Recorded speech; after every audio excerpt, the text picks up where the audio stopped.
Silver Hit Parade, starring Frank Sinatra. Who knows what evil lurks in the hearts of men? And now, Smile a While with Lorenzo Jones and his wife, Belle. Here's the Manhattan merry-go-round that brings you the bright side of life, that whirls you in music to all the big night spots of New York town, to hear the top songs of the week sung so clearly you can understand every word and sing them yourself. This is the golden age of radio. I'm Dick Bertel, and tonight we'll take you on another audio excursion back to radio's formative years. You'll hear the programs that made the era golden, and meet people who made those broadcasts a reality. The Golden Age of Radio is brought to you by WTIC and Farmers and Mechanics Savings Bank and their Cromwell Savings Bank Division, hometown friends serving your best banking interests in every way. Now here's your host, Dick Bertel.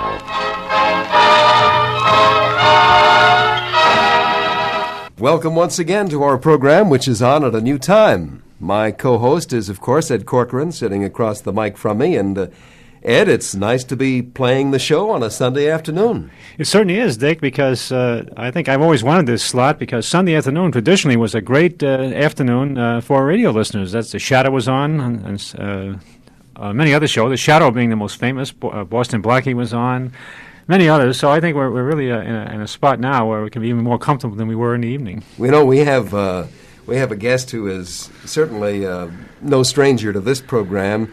Jay Hickerson is with us today, and Jay has not only appeared on the program in the past, but Jay, I think you've provided a lot of material for us when we've found ourselves in a bind from time to time to fill a request, haven't you? Well, I've been glad to help out. I have about 5,300 programs, and once in a while I have something you need that Ed doesn't. Jay is with us for several reasons, not the least of which is the fact that the 6th Annual Old Time Radio Convention is going to be held this coming Saturday, October 30th, at the Holiday Inn in Meriden, right off I-91. And you have a very impressive lineup of guests, Jay. We have about 6 people coming who are very active in old-time radio. Jack McCarthy, who played the Green Hornet. Jackson Beck, who did several things. He was the Cisco Kid for many years and the announcer on Superman. Don McLaughlin, who starred in Counter Spy, Chaplain Jim, and some others. Raymond Edward Johnson, who people remember as the host of Inner Sanctum in its early days, and was on hundreds of programs. We have a sound effects man, Hamilton O'Hara, who is sound effects man for many programs, especially at CBS, and Evie Juster, who appeared on many radio programs, including Let's Pretend and Amanda of Honeymoon Hill. Ed, we haven't had all of them on, but we've had most of them on at one time or another, haven't we? Yes, and there's a couple of probables, too. As you know, Dick, people in showbiz are subject to all sorts of pressures for time, but we have invited Kenny Delmar, who was a guest, famous for his characterization of Senator Claghorn, and Larry Haynes, who is well known on TV today for Search for Tomorrow, but also one of the great radio actors, particularly playing heavy roles. So we expect a very, very impressive list before we get through. Now, this is open to the public, Jay. It's open to the general public, yes. You don't have to be a member of any particular club or anything of that nature. No, if you just want to have an afternoon or an afternoon and evening of a good time, looking at books, there'll be at least 11 dealer tables there, people selling all kinds of things related to old-time radio, and there'll be all kinds of things going on for everybody. Well, this brings me to the whole topic of old-time radio and its hobby. It really has grown over the years, Ed. I remember when we first got together about 10 years ago, you were one of, 40 collectors in the country? Yeah, about that. There wasn't very many at all at that time. Of course, I think at that time, recorders were very expensive. And it used to cost $200 or $300 for any kind of a machine, and now they're so inexpensive that it makes it available to everybody. Even kids in grammar school can afford to be collectors today. Dave. And do you find, Jay, that there are kids in grammar school, so to speak, who are collecting? Well, I certainly do. I don't know whether they're collecting or not. They're listening, however. They are listening because I've given lectures for at least three grammar schools from 4th to 6th grade, and one, I'm going back again. I've been there 3 times before. They're really interested, and of course there are shows on today, so they get to listen to them, as well as some records they buy and some rebroadcasts. Oh, Jay, yes, I find them very interesting. How long have you been involved in this hobby? Since 1970. How did you get started? Well, I'm a musician, was always interested in theme music. I used to play theme music at parties and things, and I got into theme music of television shows and movie themes and radio shows. And somebody came up once and said he knew somebody that had about 100 programs, and that's how I got started. He very nicely, I was able to get the programs from him, and since then they've grown to 5,300 programs. Well, we indicated that there were about 40 collectors in the entire country when you started, Ed. How many are there now? Do we have any idea? Well, I think Jay might know better, Jay, with his newsletter and everything. Well, I have a newsletter which goes out every month, and I have about 325 subscribers, but I'm quite sure that the people collecting radio programs, I'm sure that it's at least double. Yeah. It's at least double. I'm sure it's close to 1,000. These are people that actively either buy programs or trade them with other collectors. You know, whenever people ask me about this program, they say, where does the material come from? And after I give Ed Corcoran his credit, I must confess that it's really a question I can't answer adequately. And maybe today we can set that question aside. We can finally answer it. Now, Ed, I know that when you got started, you were still recording programs off the air. You were doing X-1 and so forth. You were taping them off the air with a home tape recorder. That's right, Dick, yes. So that's the way the collection began, but now we're coming up with material that goes back to the 30s and, in rare instances, to the 20s. Jay, where does it all come from? Well, these programs were recorded at the time they were being broadcast on large transcription discs, starting in the 30s, in the very early 30s. Now, when studios moved, they had no place for these, so I would say at least 99% of these transcription discs were thrown away or lost. But a good handful ended up, they're still with studios, they ended up with engineers. People interested in them have been able to get a hold of these discs and transfer them onto tape. And it's these taped copies that people trade around the country. So you would say then that the source in many cases is the technician who might be at a radio station that is moving to a new studio and wants to discard all of this old material, that sort of thing. And many actors, unfortunately, we have to wait for some of them to die, but some, when they do, people are able to get a hold of their collections. And things always turn up. Some people get large transcriptions, get large collections of these discs and hold on to them. And then at some point they gradually let them out to the general public. I would assume that they are reluctant in some cases if they have something rare to let somebody make a copy of it, Ed. Yeah, Dick, when I was out in Hollywood, I stopped at Pacific Pioneer Broadcasters, and they claim they have the largest collection of transcriptions in the world. And they retrieve these from all of the Hollywood studios, NBC, CBS, ABC. And within the club, they specify you can only listen to them. You can come into the club and listen to them, but you can't make copies. You can't take them out. So even though they're available there, they aren't releasing them to the public. They are purely for educational purposes. Well, we'll turn to one of those old shows in just a moment, because the program that I have in mind features one of the stars who will be appearing at your old-time radio convention this coming Saturday at the Holiday Inn in Meriden. I'm talking about Don McLaughlin. But first, this message. Now that fall has arrived, the youngsters are back in school, and family life is returning to more indoor activities, you may have decided that you need more room in your home, perhaps a family room. If that's the case, stop in and get complete information on home improvement loans from the folks at Farmers and Mechanics Savings Bank or Cromwell Savings Bank Division. Cromwell Savings Bank is located at the corner of Main and West Street and at the Cromwell Plaza office next to Kmart in Cromwell, with convenient Saturday hours, 9 to noon. And Farmers and Mechanics Savings Bank has 4 offices to serve you, 2 in Middletown and branches in Montville and Colchester. With the exception of the Middletown office on Main Street, they're also open Saturdays from 9 to noon. Stop in soon. Let them show you how a home improvement loan may take the cramp out of your family's lifestyle. Members FDIC and Equal Housing Lender.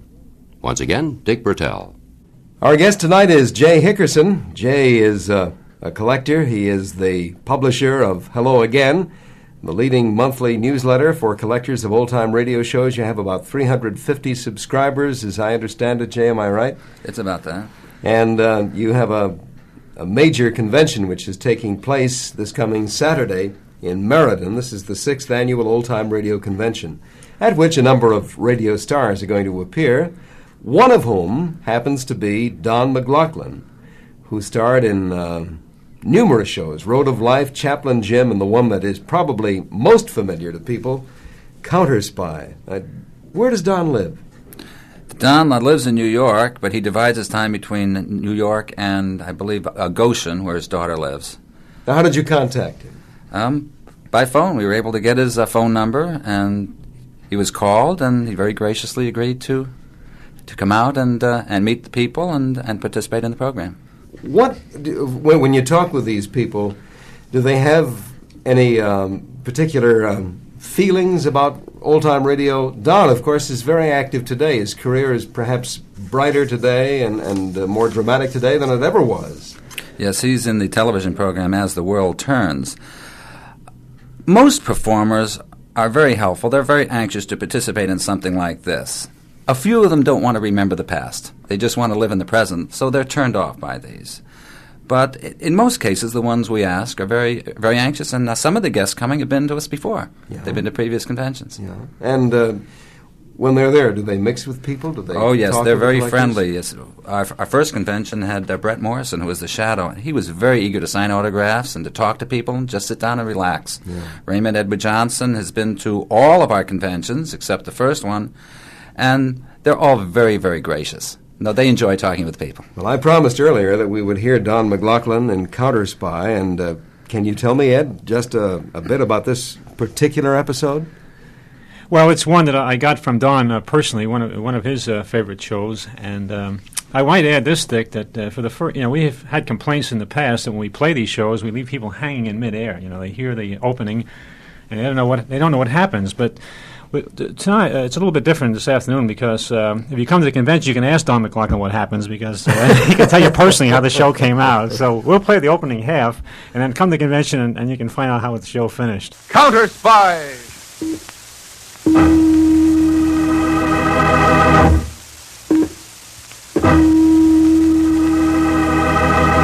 Washington calling David Harding, Counter Spy. Washington calling David Harding, Counter Spy. Harding, Counter Spy, calling Washington.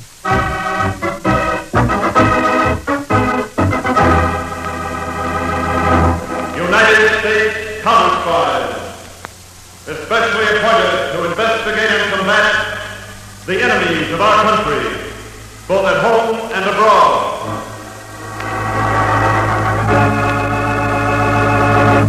Tonight, the case of the Mile High murders, a thrilling Counter Spy report to the American people.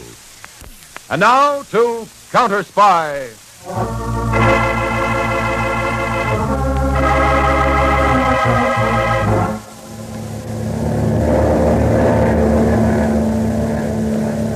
M5 Havana calling Easy George Able Nan. M5 Havana calling Easy George Able Nan. This is Easy George Able Nan. Come in, M5. Come in. Important emergency instructions. Repeat, emergency. I'm sending boat out to rendezvous point 17 William Richard, which you will pass over in a few minutes. At point 17 William Richard, you will bail out of plane. M5. What about the merchandise? Disregard merchandise. Now, look, M5, I can't do a thing like that. After all, the cargo. Cargo must be sacrificed to preserve safety of all concerned. But maybe we can work it out another way. I don't want to have anything to do with... This is in order. And final. Switch to automatic pilot for gradual dive and bail out. Did you hear me, Easy George? Switching to automatic pilot for gradual dive. That's better. We'll bail out, M5. This is Easy George Able Nan signing off.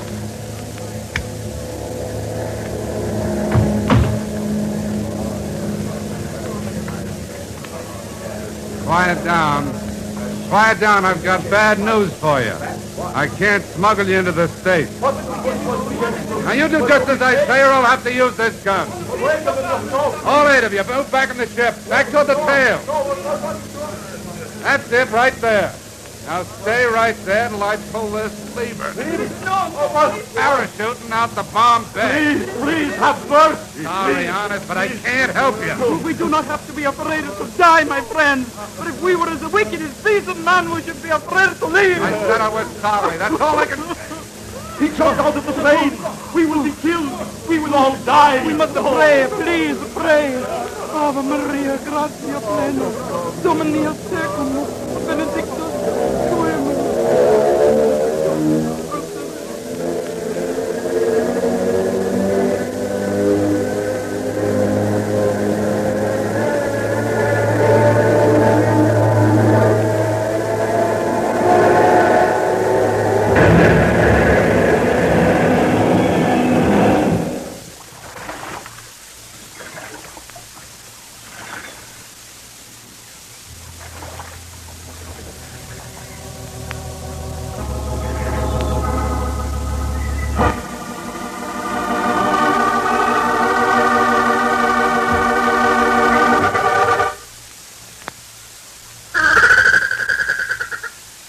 Gregor, hate to keep those birds of yours quiet, especially that stinking vulture. Since your return to Cuba from your aborted mission, you've not been yourself, Egan. Those birds screeching that way make me think of those poor refugees in the plane, pleading for their lives. Rosa. See you, Senor Egan. Give me another drink. See you, Senor. And hurry up, you fat sow. Egan is anxious to drown his conscience in my best wine. It's easy for you to talk, Gregor, sitting here in your patio and listening to your crazy birds. You didn't have to dump 8 helpless people into the ocean. Sure, you can sleep at night.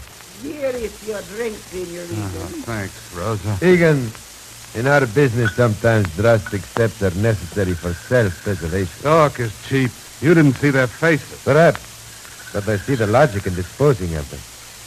If you had landed at the field in Florida with that shipment of aliens, you would have been picked up by the police. Would you have preferred that? Of course you would. All right, but how did the police know about the trip? Someone dropped a hint to them. Tell him, Ross. At El Montero Cafe, I was told the flight was spotted. Was anything said about me, Rosa? No, senor. By the way, Egan. Yes? Rosa also heard something else at the Montero Cafe. Something about you. Rosa. I heard, Senor Egan, that when you had delivered some of Senor Gregor's clients safely to the United States, you took money from them. Blackmail money. That's a rotten lie. Of course, it's only a rumor. I don't care what it is. It's still a lie. It had better be, Egan. For your sake. You can't frighten me, Gregor, because I've got nothing to hide. I've always been on the up and up with you. Very well, Egan. Now let's get back to business. We will continue our weekly passenger run from Cuba to Florida. How can we? The cops are onto us. We will no longer use a large plane. Temporarily, we will reduce our activities by using the small 5-passenger plane. And from now on, you will not land at our isolated field in Florida. Instead, we will avail ourselves of desolate stretches of beach along the coast. Nothing's going to stand in the way of your making a fortune. Not even my neck, huh, Gregor? Nothing, Egan. And least of all, your neck.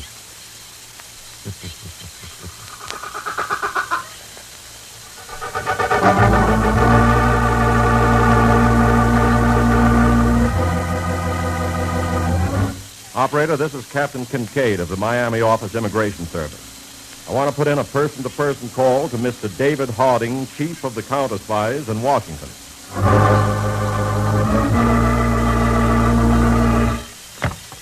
Hello, Captain Kincaid. This is Harding. Oh, Mr. Harding, on that matter we discussed last week when I was in Washington, an emergency has arisen.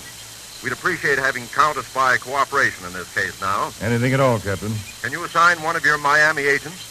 Better than that, Captain. I'm going to give this case my personal supervision. My assistant Harry Peters and I will leave immediately for Miami by jet plane.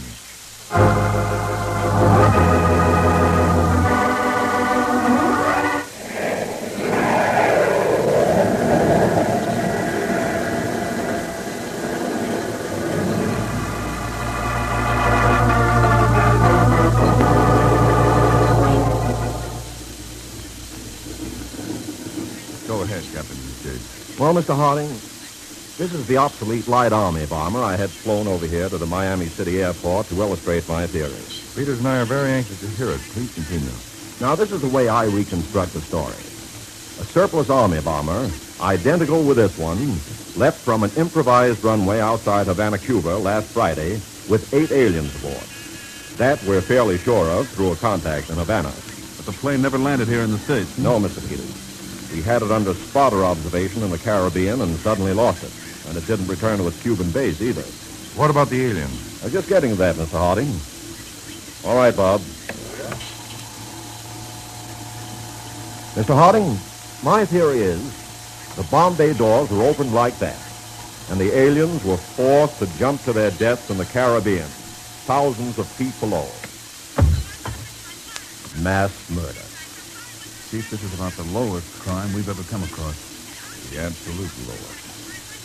Well, Kincaid, I suppose the smugglers must have been tipped off that their plane was spotted and warned the pilot, maybe by radio, huh? I figure it the same way, Mr. Harding. It could be, Chief, that the pilot bailed out and was picked up while the aliens went down with the plane. That's possible, Peters. That would account for the disappearance of the plane. Anyway, let's get started. Havana, our next stop, Chief? Havana next, Peters. With the cooperation of the Cuban police, we're starting on this alien smuggling racket by smuggling ourselves into Havana by speedboat.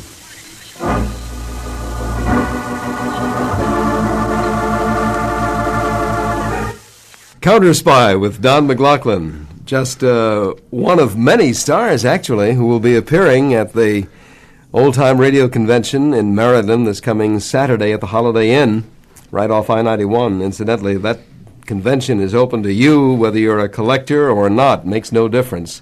And all you have to do is go. Do you need tickets in advance, or can you just arrive at the door, so to speak? Well, you can come to the door. If you're there for the afternoon, if you plan to stay for the buffet dinner and the live radio broadcast, which we plan to do, it would be wise to get your tickets beforehand so we can let the Holiday Inn know.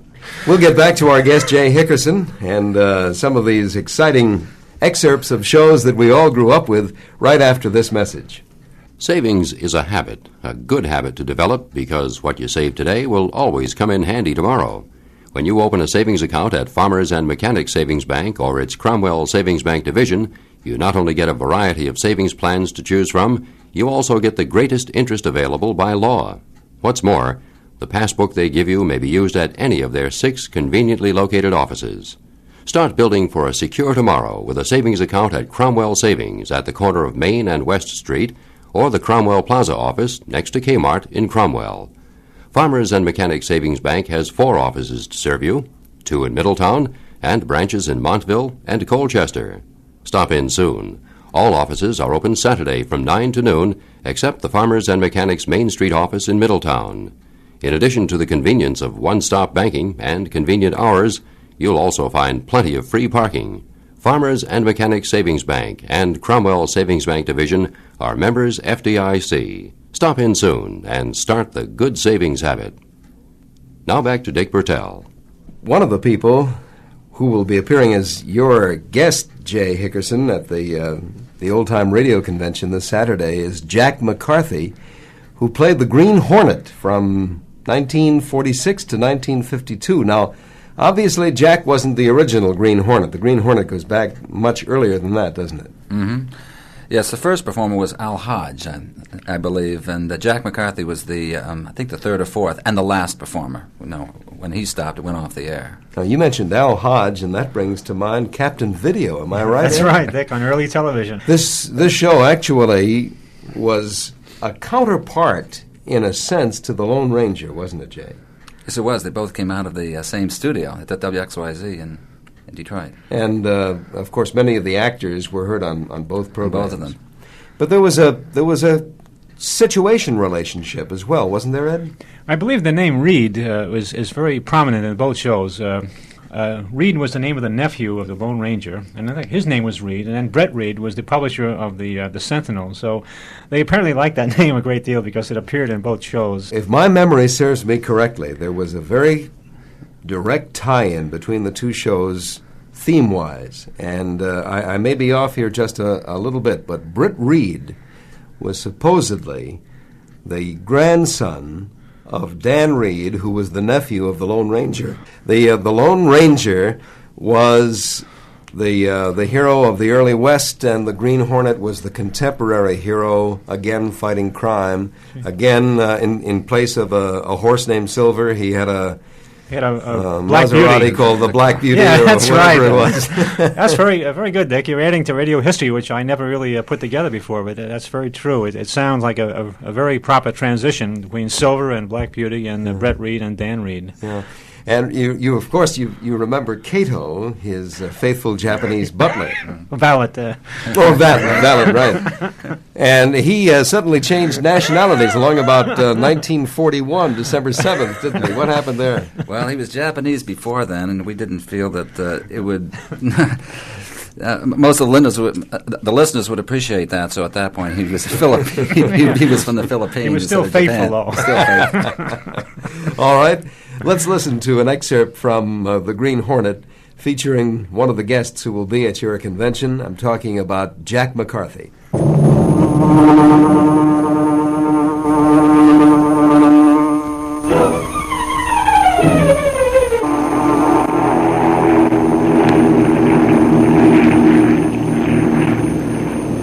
Aboard the eastbound transport plane. I hope the next time they hold a newspaper convention, it'll be a little nearer home. At any rate, Britt, we're lucky to have been on the same plane. Hope you got as much out of your convention as I got out of my trip to Chicago. Oh, which reminds me, Conway, why did you go to Chicago? Why? Well, when James Conway, a one-man grand jury investigating graft, leaves for an airplane trip, that's news. That's what I'm afraid of. I'd as soon rather not have it known that I went to Chicago. Oh? Hope you won't publicize it. The simplest way to keep things out of the paper, Conway, is to confide in a newspaper man. If he thinks you're trying to hide something and put one over on him, he'll get answers and publish them. Frankly, then, I went there in connection with the graft problem. I assumed as much. There were a couple of men doing a term in Joliet. I had enough on them to make sure of another rap when they finished this one. So they were glad to talk to me. You wouldn't resort to blackmail to get facts, would you? Britt, in smashing this graft ring, I'd resort to practically anything. Bad is that? Worse than anyone realizes. Right here in this briefcase, I hold the data that will smash this ring. How about some advance information? Well, I might make a deal with you. You want information to get what you call a scoop for your paper. I'd like to have the Daily Sentinel be the first to announce what you will reveal. And you'll have your scoop, if. What's the if, Conway? If you let me have everything in your possession pertaining to the Green Hornet. What? The Green Hornet. But, Conway, what makes you think the Daily Sentinel has anything about him? Perhaps you haven't. In that case, I'll get the worst of the bargain. On the other hand, perhaps you have. I'll have to rely entirely on your word of honor. I see. I'll promise you a scoop on my expose when I'm ready to break it, provided you give me your word of honor to tell me all you know about the Green Hornet. Well, my word of honor, eh? Precisely. Let me think this proposition over, Conway. What? Think it over? Then you do know more about it than the police have announced. I'm not committing myself just yet. Oh, by the way, I must send a radiogram to the paper to have my valet meet me at the field. Well, that won't be necessary. My daughter Polly will be there. Oh, but I don't want... She'll have her car to meet me. We can drop you any place you say. Well, if it won't put you out, you can drop me at my office. Not at all, Reed. Glad to.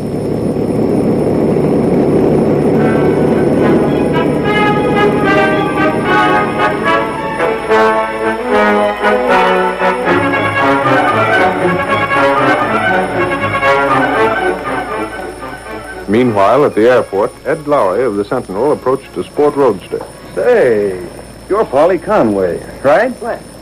Why, yes. My name's Lowry of the Sentinel. Waiting for the Chicago plane? Yes. By any chance, are you waiting for your father? How did you know who I was? Those low license plates are a dead giveaway, Miss Conway. Oh. Heard your father was digging up some facts in the Midwest. I'm sure I wouldn't know. How soon is the plane due to land? Half hour. Are you here to meet Father, too? Me? No, I'm just here scouting for news. You know, sometimes big names come in on the plane. Oh. My boss was in Chicago, too.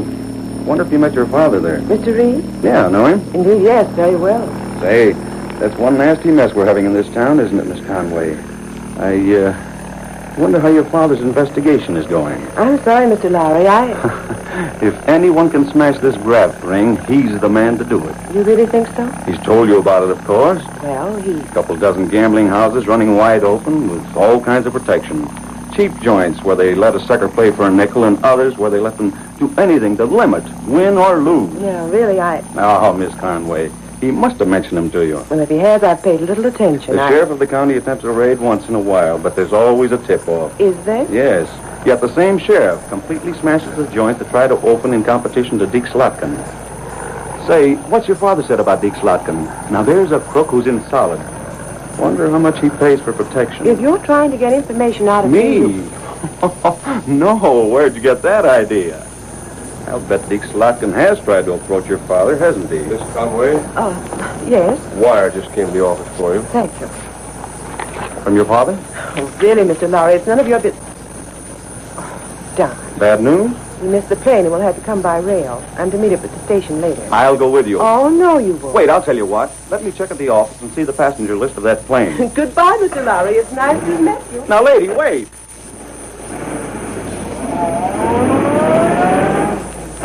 Gosh, what a girl.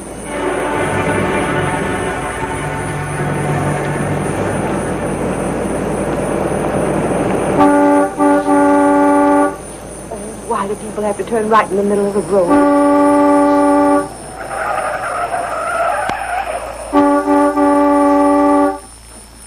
Can't you pull to the side and let me pass? Just a minute, lady. Oh, I didn't see. Put that gun down. What does this mean? Just keep your hands on the steering wheel, Miss Conway. I'm riding with you, and you go where I tell you. How dare you? Get out of my car. What's the Now, meaning? take it easy, and you won't be hurt. Okay, boys.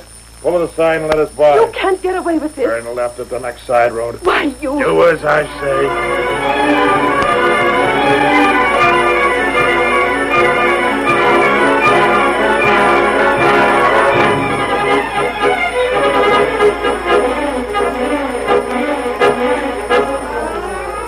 Oh, the Green Hornet. Every time I heard that car take off, the chills would run up and down my spine. You know, that actually was a sound effect of a Duesenberg automobile. I don't know if you know that or not, but it was. We have a copy of it here in our library. Well, Jack McCarthy is going to be at the Old Time Radio Convention in Meriden this coming Saturday, but in addition, Jackson Beck is going to be there. Now, Jackson Beck has been at many of these conventions, hasn't he, Jay? He has. The first convention he was at was the second one. He was at the second, the third convention, and now this one. Obviously, he must enjoy them. Yes, he does. He usually brings his wife, and they have a very good time. Yeah. He's very active today. Yes, he is. He does many commercials. If you listen to a New York station, you'll hear he does commercials for Sunoco, for Subaru, Gillette, and many of them. He's very active in the CBS Radio Mystery Theater today, and he's very active. Do you find that a lot of these actors do tend to wind up on that CBS Mystery Theater, Ed, at one time or another? Yes, certainly the ones that we've had, Dick. They do bring in new people occasionally, but the backbone of the show are the old-time, the German actors like Jackson Beck and some of the others, Larry Haynes, Mandel Kramer. And Jackson Beck, of course, did a lot of cartoons, which he told us, I guess, last time we met, that they have so many of them in the library now, they don't make any new ones. They can recirculate them over years and years because by the time they get around the horn, they have a new generation of children. So that work is kind of petering out, but... at one time, he said he was on about 20 different cartoons at one time. That's incredible. Well, he also was featured in a show from your collection that I've never heard of. It's a very rare program. Yes, that's Theater 5. This was an effort back, I guess it was in the early 60s or thereabouts, where ABC attempted to, in their own way, revive dramatic radio, and they sent this out over the net. But they didn't play it in their key stations, like it didn't play in New York, where it originated from, strangely enough. Mm-hmm. And it was an attempt to, again, do what the CBS Mystery Theater has successfully done, revive an interest in radio. And Jackson Beck appeared on it quite often. And this particular one here I brought is a science fiction one. And his voice, the deep voice, is so outstanding that you'll recognize it immediately when you hear it. You'll know that voice is as familiar as any voice in radio today. Theater 5. Any idea where the name came from, Jay? No, We'll have to ask him when he... he must know. There must be a reason for it. Well, I think it was on 5 nights a week. It had something to do with it. It was a half-hour show, and the local people put their own spots in. I don't believe it was nationally advertised in the same manner that the other shows of that nature have been. These programs are 20 minutes long, which allows for 10 minutes of other things that the local stations put in. That makes it rather apparent. Jackson Beck in Theater 5. I can see them now. Faces like gargoyles, and hands and feet. Claws. They have claws. They're ugly and hideous. They can see us, too. We find you Earth people equally repulsive, but we are more tolerant.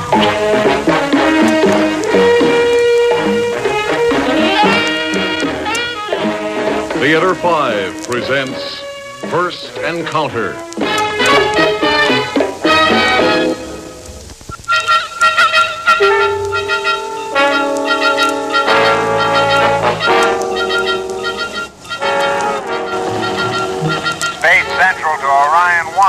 Space Central to Orion 1. Your constant signal still loud and clear, but no voice contact at last 3 checkpoints. Use auxiliary battery. Come in, Orion 1. Over. What does he think we've been trying? Take it easy, Joe. Try again. Margaret, anything on your board? All systems check.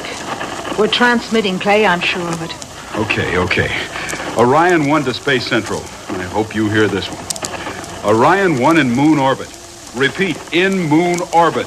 All systems A-OK. Over. Should be at checkpoint Z. Ready for landing. Space Central to Orion 1. Come in, Orion 1. Rack it up. The biggest moment in history, and they've blown a tube in their receiver. Well, the folks on Earth will have to get their news late on the playback from our tape. Yeah, at least it's working. Clay, I just got a strange reading from the nose sensor. Temperature suddenly shot up 400 degrees, and then it dropped. Are you sure? The drop is normal. We're over the dark side of the moon now, but... That's just it, Clay. The jump in temperature took place as we crossed the temperate zone between the light and dark sides of the moon. It could mean sudden friction. Yes, caused by an atmosphere circling the temperate zone of the moon. Atmosphere? Oh, it seems impossible. Joe, fire the retro rockets. I'm going on manual control. We're holding at 1/2 mile per second. Well, that'll keep us from burning up if it is atmosphere. Air on the moon? Well, that could mean the possibility of life. Altitude 53 miles, nose temperature now constant at 280 degrees. Good. Good enough to boil us alive. Nothing clear on the TV monitor. More retro, Joe. Just a little. Velocity slowing, altitude 30 miles. Look at that monitor. Mountains. Cordilleras. All systems, final check. Spacesuits first. Suit's fine.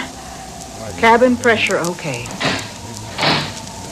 Stern landing gear extended. Starting vertical ascent. Periscope swung to stern. Seems clear below. Ascent slowing. Free fall starting. 37 miles. 32. 26. Counterblast.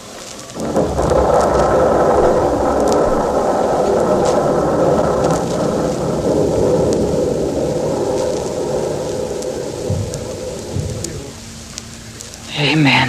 Me too. Okay. Let's get out of these harnesses and put on our weighted boots. If there's atmosphere, there may be wind. Yes, and with a lesser gravity on the moon, a slight breeze would blow us for miles. Clay, take a look at this gauge. There's oxygen out there, all right. But we don't know how much or what else is in the atmosphere until we test it. Till we do, we keep our spacesuits sealed. All right, everybody. Suit up and into the airlock.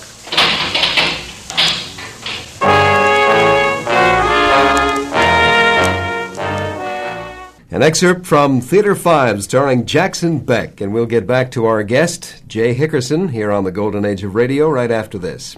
Been eyeing the good buys on the new 1977 automobiles that are now out? Need some help in cleaning up some personal financial obligations? Whatever the worthwhile reason, stop in and see a loan officer at Farmers and Mechanics Savings Bank or its Cromwell Savings Bank division. There are 6 conveniently located offices to serve you. Cromwell Savings Bank is located at the corner of Main and West Street and at the Cromwell Plaza office next to Kmart. Farmers and Mechanics Savings Bank has 4 offices to serve you, 2 in Middletown and branches in Montville and Colchester. Stop in soon. All offices are open Saturday from 9 to noon, except the Farmers and Mechanics Main Street office in Middletown. Convenient one-stop banking, convenient hours, plenty of free, convenient parking. Farmers and Mechanics Savings Bank and Cromwell Savings Bank Division are members FDIC. They look forward to helping you. Once again, Dick Bertel. Jay Hickerson is our guest today here on the Golden Age of Radio at our new time. And Jay is a collector, along with my colleague, Ed Corcoran. Jay is the editor of Hello Again, the leading monthly newsletter for collectors of old-time radio shows. And Jay is here to promote something which is rather exciting, the 6th Annual Old-Time Radio Convention, which is going to take place this coming Saturday, October 30th, at the Holiday Inn in Meriden, right off I-91. You know, we might talk for just a moment in terms of how one goes about getting tickets, Jay, how you become a part of this convention. All right, if you want to go for the whole thing, which means coming around 10 o'clock in the morning, and you can wander around, you can see radio-related movies, you can look at all the dealers' tables, there may be something you want to buy, you can just browse and talk with the guests that are there. And in the later afternoon, there'll be a trivia, a panel, there'll be a panel discussion with the guests. You can ask them questions in an informal setting. Hamilton O'Hara will be there. He was a sound man and will give a workshop, a special workshop. And Jim Maloney, who was on radio, I'd say in the late 50s, in the later radio, early and late 50s, will be showing slides of radio personalities. You'll be having this all afternoon. There'll be a cocktail hour and a buffet dinner. And at the dinner, there'll be the remarks by the guests, there'll be awards presented, and a radio show performed. If you want to do all this, it would cost $13. If you wanted just to come in the afternoon, it would be $3. Now, if you want to come for the whole thing, it would be wise to let me know. You can send the check to me, Jay Hickerson, at Box C, and then that's in Orange, Connecticut, 06477. You can make the check out to me and mail it to me. And what's that address again, Jay? It's Box C, as in Charles, and that's in Orange, 06477. Sounds like it's going to be a great day, a rather exciting day. Be a lot of people to talk with. I expect to be there, Dick. You think you're going to be able to make it? I certainly hope so. You should have said that from this top. We did about 10 times as many people as we're going to expect if you're going to be there, Dick. So, Really? Certainly. You're the star. Well, not when it comes to the lineup that you obviously have here. You know, one of the names that you mentioned is Raymond Edward Johnson, whom we had the opportunity of interviewing, Ed, I would say 4 or 5 years ago. Yes, at one of the conventions itself, and we've been in touch ever since. He now lives in Wallingford, Connecticut. He used to live up in New Hampshire, I believe. So he's very, active in these parts, and a very probably the warmest personality there. He talks to everyone, and the man had a tremendous background in radio. He must have been on hundreds of different shows, starring roles, and probably really the biggest name we have there this year. Of course, he starred as the host of Inner Sanctum for so many years. And that show is still, everybody remembers Inner Sanctum, I Love a Mystery, The Shadow, and The Lone Ranger. You know, those 4 shows, no matter how old you are or how little you know about radio, they always come to the surface. And Inner Sanctum especially is very well remembered. Do you think so too, Jay? Yes. It's when you ask, the general public, you just go up, what do you remember between The Shadow and the Inner Sanctum? With the squeaking door. Yeah. Well, obviously, I'm leading up to an excerpt from one of Raymond Edward Johnson's programs, but I'm not leading up to Inner Sanctum. I want you to know that right now. This is a very rare recording that you've come across, Jay. This goes back to September 21st, 1939. What sort of a show is it? It's a daytime serial, a soap opera called Your Family and Mine, in which Ray Johnson plays the lead. In this particular episode, he's hospitalized, and as I was listening to it, I was wondering whether we were going to hear him at all, because in this particular episode, they don't know whether he's going to be able to talk. He's very, very sick. He's in a coma. They don't know whether he's going to come out of it.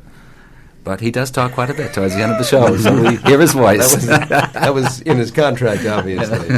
All right, then, Raymond Edward Johnson in an excerpt from Your Family and Mine.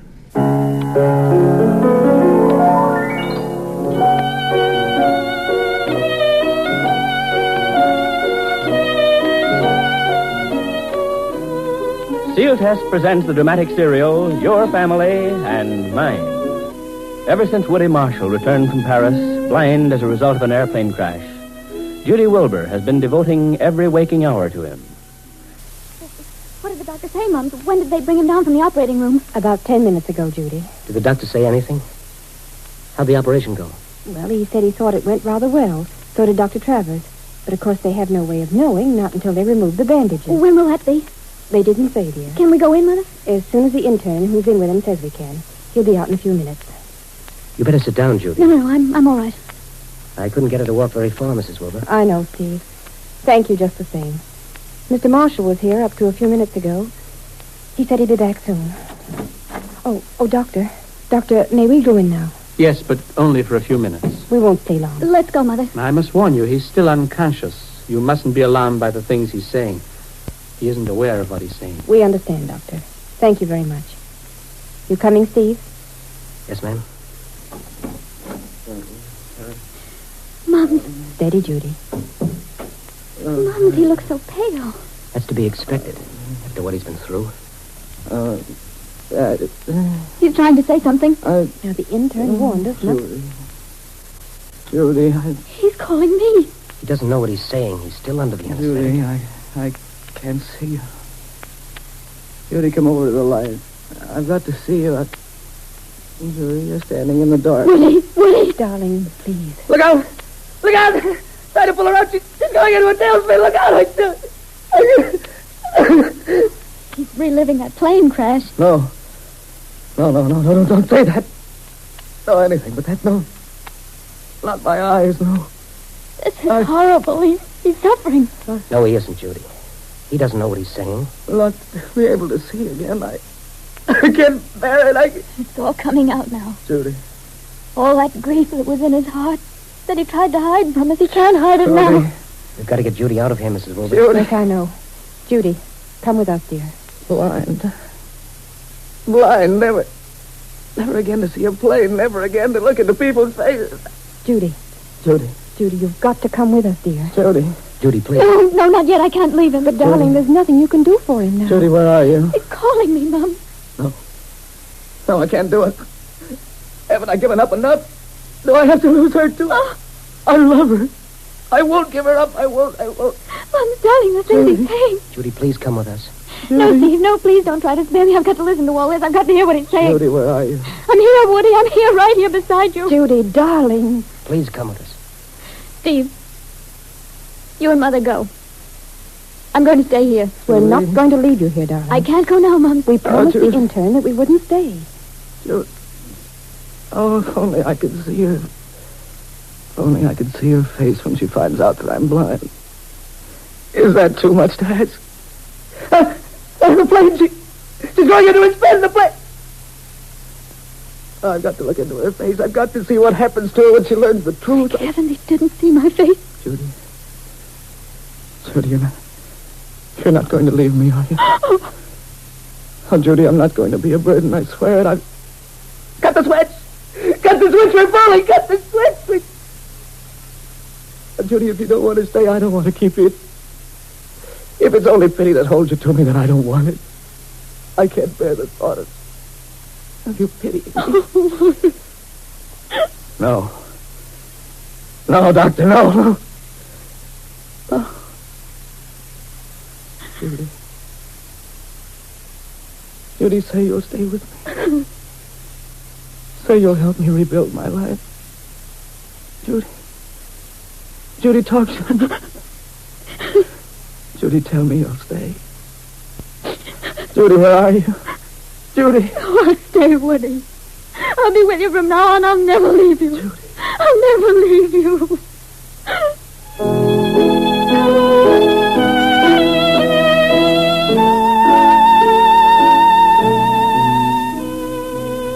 And so we leave Judy Wilbur, promising to remain loyal to the unconscious Woody.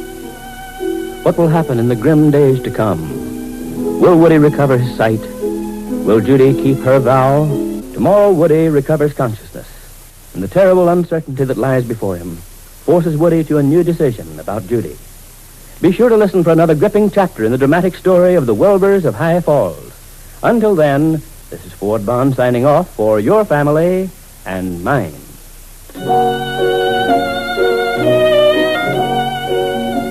This is the Columbia Broadcasting System.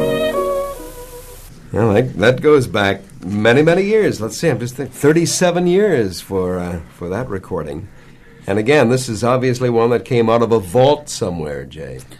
Well, this is one of the stations in Washington.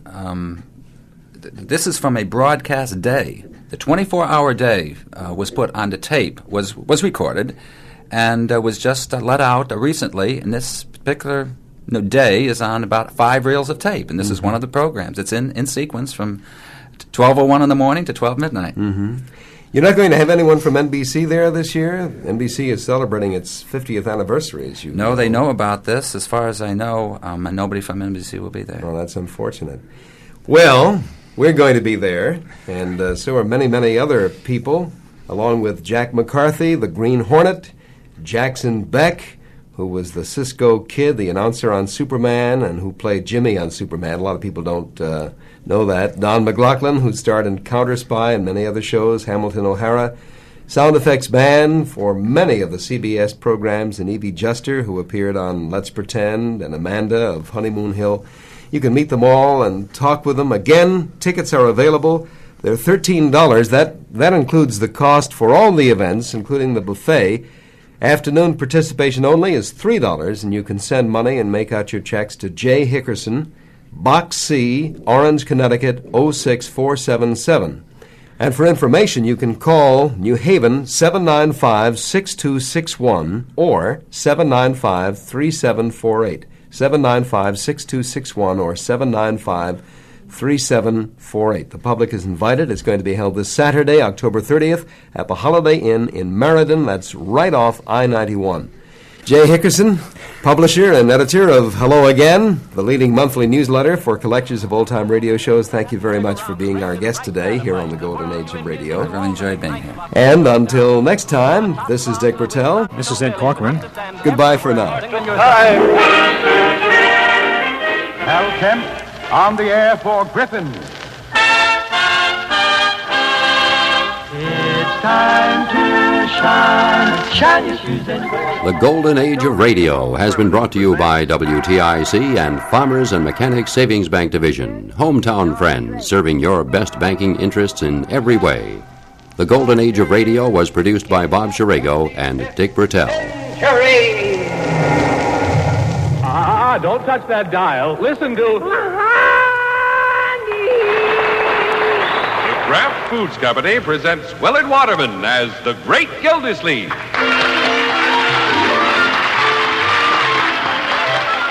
Texaco service stations and dealers in all our 48 states present for your entertainment Eddie Duchin and his music.